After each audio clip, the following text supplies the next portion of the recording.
नमस्कार विद्यार्थी मित्र मैत्रिणींनो, करंट अफेअर्स बाय निघाले या मराठी यूट्यूब चॅनलवरती आपले मनपूर्वक स्वागत। इथे आपण डेली करंट अफेअर्सचे इम्पॉर्टंट 12 क्वेश्चन्स पाहतो, जे तुम्हाला आपल्या MPSCच्या सर्व परीक्षांमध्ये, महाराष्ट्र शासनाच्या सर्व सरळ सेवा परीक्षांमध्ये आणि सर्व केंद्रीय परीक्षांमध्ये नक्कीच पाहायला मिळतील। त्यामुळे चॅनलला लाईक करा, जास्तीत जास्त विद्यार्थ्यांपर्यंत हा चॅनल शेअर करा, जेणेकरून सगळ्यांना याचा उपयोग होईल आणि सबस्क्राईब करायला विसरू नका। चला तर आज पाहूया आपण 7 जानेवारी 2026च्या चालू घडामोडी। प्रश्न पहिला,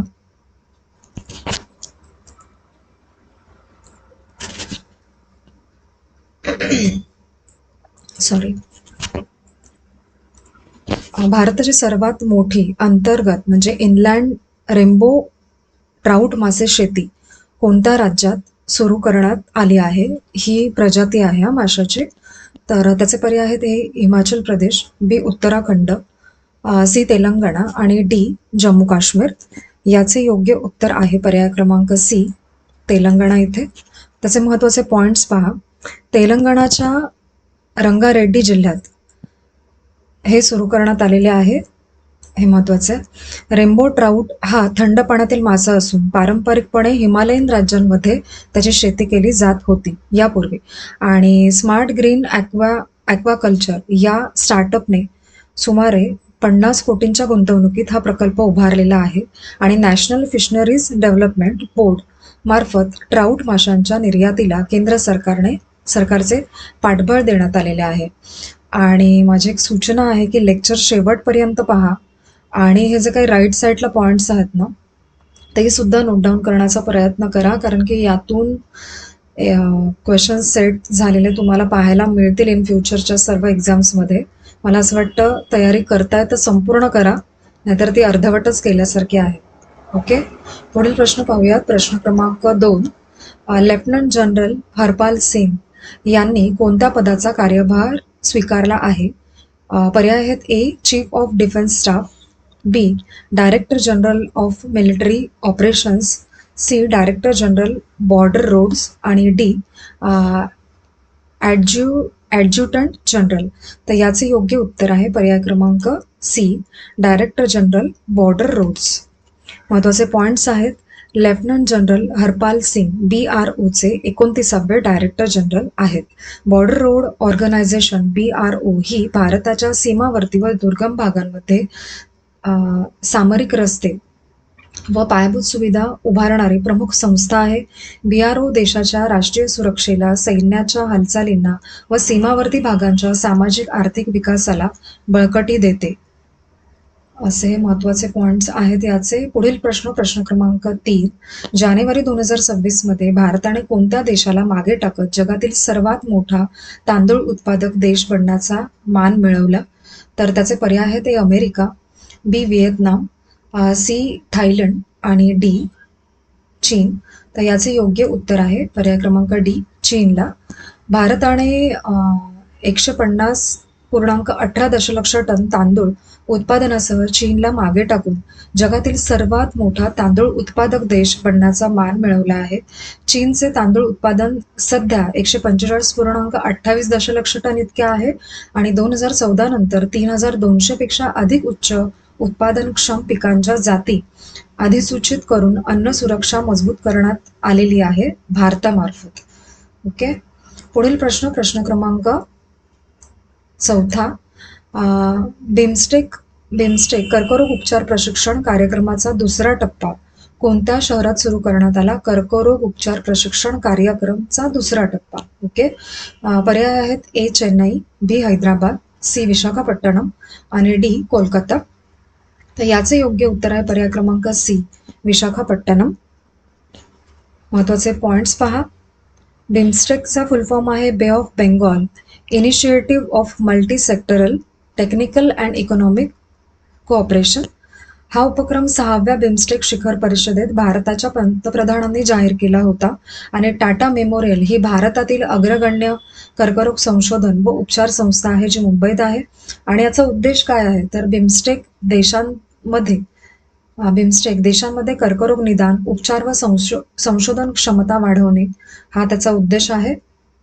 पुढील प्रश्न, प्रश्न क्रमांक 5, पाकिस्तानने जानेवारी 2026 मध्ये चाचणी केलेले तैमूर क्षेपणास्त्र प्रणाली कोणत्या प्रकारची आहे? पर्याय आहेत: ए. भू आधारित बॅलिस्टिक क्षेपणास्त्र, बी. पाणबुडीवरून डागली जाणारी क्षेपणास्त्र, सी आहे हवाई प्रक्षेपित क्रूझ क्षेपणास्त्र आणि डी आहे आंतरखंडीय क्षेपणास्त्र. तर याचे योग्य उत्तर आहे पर्याय क्रमांक सी, हवाई प्रक्षेपित क्रूझ क्षेपणास्त्र आहे हे. महत्वाचे पॉइंट्स पहा. पाकिस्तानने 600 किलोमीटर मारा क्षमतेच्या तैमूर हवाई प्रक्षेपित क्रूझ क्षेपणास्त्राची यशस्वी चाचणी केली आहे आणि क्षेपणास्त्र जमिनीवरील तसेच समुद्रावरील लक्ष्यांवरती पारंपरिक स्फोटकासह मारा करू शकते. तैमूर हे क्षेपणास्त्र आणि या चाचणीद्वारे पाकिस्तानच्या स्वदेशी संरक्षण उत्पादन क्षमतेत वाढ झाल्याचा दावा करण्यात आलेला आहे आणि रावळपिंडी हे पाकिस्तानचे प्रमुख लष्करी मुख्यालय आहे. महत्वाचा पॉइंट आहे हा. पुढील प्रश्न क्रमांक 6. व्हेनेझुएलाच्या सध्याच्या कार्यरत म्हणजे इंटरिम राष्ट्राध्यक्ष पदी कोणाची नियुक्ती करण्यात आलेली आहे?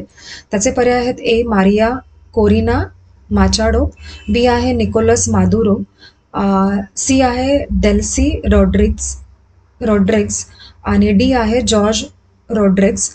याचे पर्याय योग्य उत्तर आहे याचे पर्याय क्रमांक सी, डेल्सी रॉड्रिगेज.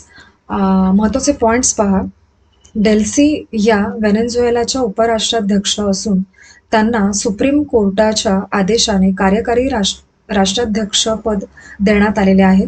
त्या माजी राष्ट्राध्यक्ष ह्युगो चाव्हेज यांच्या समाजवादी चाव्हिस्टा क्रांतीच्या प्रमुख नेत्या मानल्या जातात. महत्वाचा पॉइंट आहे. त्या सध्या उपराष्ट्राध्यक्षपदासोबतच अर्थ व तेल मंत्रालयाची जबाबदारी सांभाळत होत्या आणि निकोलस मादुरो यांच्या अनुपस्थितीत प्रशासकीय सातत्य राखण्यासाठी त्यांनी कार्यकारी राष्ट्राध्यक्ष म्हणून नियुक्ती करण्यात आलेली आहे. हा पण महत्वाचा पॉइंट आहे. पुढील प्रश्न क्रमांक 7. 72वी राष्ट्रीय व्हॉलीबॉल स्पर्धा कोणत्या शहरात आयोजित करण्यात आली आहे? पर्याय आहे ते लखनौ, बी. प्रयागराज, बी. वाराणसी आणि डी. कानपूर. तर याचे योग्य उत्तर आहे पर्याय क्रमांक सी, वाराणसी येथे. महत्वाचे पॉइंट्स पहा.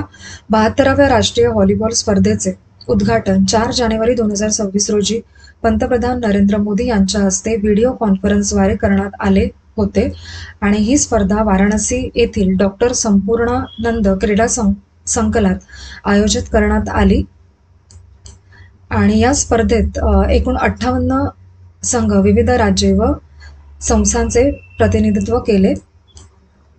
पुढील प्रश्न क्रमांक 8.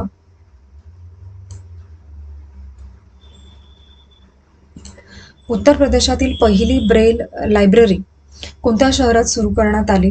तर त्याचे पर्याय आहेत: ए. वाराणसी, बी. प्रयागराज, सी. कानपूर आणि डी. लखनौ. तर याचे योग्य उत्तर आहे पर्याय क्रमांक डी, लखनौ. पॉइंट्स पहा. ही Braille library doctor Shakuntala Mishra राष्ट्रीय पुनर्वसन विद्यापीठाच्या स्वामी विवेकानंद केंद्रातील ग्रंथालय आहे.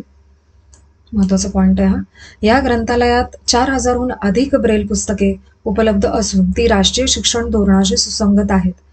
ब्रेल लिपीचा विकास लुई ब्रेल यांनी केला होता आणि हा उपक्रम समावेशक शिक्षण, स्वावलंबन आणि दृष्टीहीन व्यक्तींच्या सक्षमीकरणाला चालना देतो. पुढील प्रश्न क्रमांक 9. भारतीय महिला हॉकी संघाचे नवी मुख्य प्रशिक्षक म्हणजे चीफ कोच म्हणून कोणाची नियुक्ती करण्यात आलेली आहे? पर्याय आहेत: ए. हरेंद्र सिंग, बी आहे ग्रॅहम ब्रीड, सी आहे स्जोर्ड मारिजने आणि डी आहे रोएलँड ओल्डमन्स. आणि याचे योग्य उत्तर आहे पर्याय क्रमांक सी, स्जोर्ड मारिजने.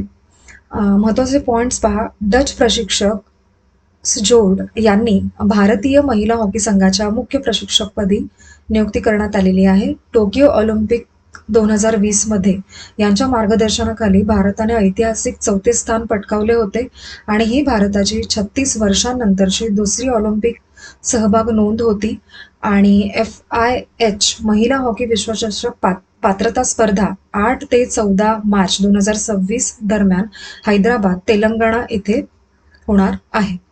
पुढील प्रश्न क्रमांक 10. भारतीय लष्कराने year of the networking and data centricity म्हणून कोणते वर्ष घोषित केलेले आहे? ऑप्शन्स आहेत ए 2024, बी 2025, सी 2026 आणि डी 2027. योग्य याचे उत्तर आहे पर्याय क्रमांक सी 2026 हे वर्ष. महत्वाचे पॉइंट्स पहा. डेटा सेंट्रिसिटीमुळे डेटा हा प्रमुख युद्ध साधन म्हणजे कॉम्बॅट असेट्स म्हणून वापरला जातो. उद्देश काय याचा? तर रिअल टाइम निर्णय क्षमता व लढाऊ कार्यक्षमता वाढवणे हा आहे. ही संकल्पना प्लॅटफॉर्म केंद्रित युद्धातून नेटवर्क केंद्रित युद्धाकडे संक्रमण दर्शविते. महत्वाचे पॉइंट्स. या धोरणामुळे तिन्ही दलांमधील म्हणजे आर्मी, नेव्ही आणि एअरफोर्स यामध्ये समन्वय, स्वदेशीकरण व संरक्षण आधुनिकीकरणाला चालना मिळणार आहे. पुढील प्रश्न क्रमांक 11. ज्येष्ठ मल्याळम अभिनेते पुन्नप्रा अप्पाचन यांचे निधन कितव्या वर्षी झाले? तर त्याचे पर्याय आहेत ए 72, बी 75, सी 77 आणि डी 80. याचे योग्य उत्तर आहे पर्याय क्रमांक सी 77. पॉइंट्स पहा. त्यांनी 1965 मध्ये ओथे नंते मानक या कृष्णधवल म्हणजे ब्लॅक अँड व्हाईट चित्रपटातून अभिनय कारकिर्दीला सुरुवात केली. यांनी आपल्या कारकिर्दीत 1000 पेक्षा अधिक मल्याळम चित्रपटांमध्ये भूमिका केलेली आहे. त्यामुळे आज यांचा इथे उल्लेख होतोय. एवढी कामगिरी केलेली आहे. आणि ते दिग्दर्शक अड्डूर गोपालकृष्णन यांचे विश्वासू सहकारी मानले जातात. पुढील प्रश्न क्रमांक 12. जर्मनीचे चान्सलर फ्रेडरिक मर्ज भारताच्या अधिकृत भेटीवरती कधी येणार आहेत? तर पर्याय आहेत ए 10 ते 11 जानेवारी, बी 11 ते 12 जानेवारी, सी 12 ते 13 जानेवारी आणि डी 13 ते 14 जानेवारी. याचे योग्य उत्तर आहे पर्याय क्रमांक सी 12 ते 13 जानेवारी 2026. ओके.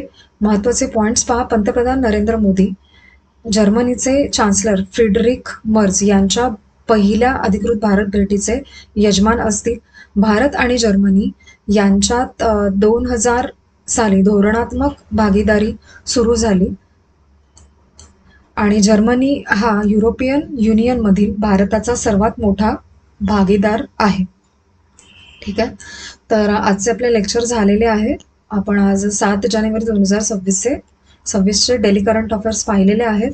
आपण लेक्चर शेवटपर्यंत पाहिले त्याबद्दल थँक्यू सो मच.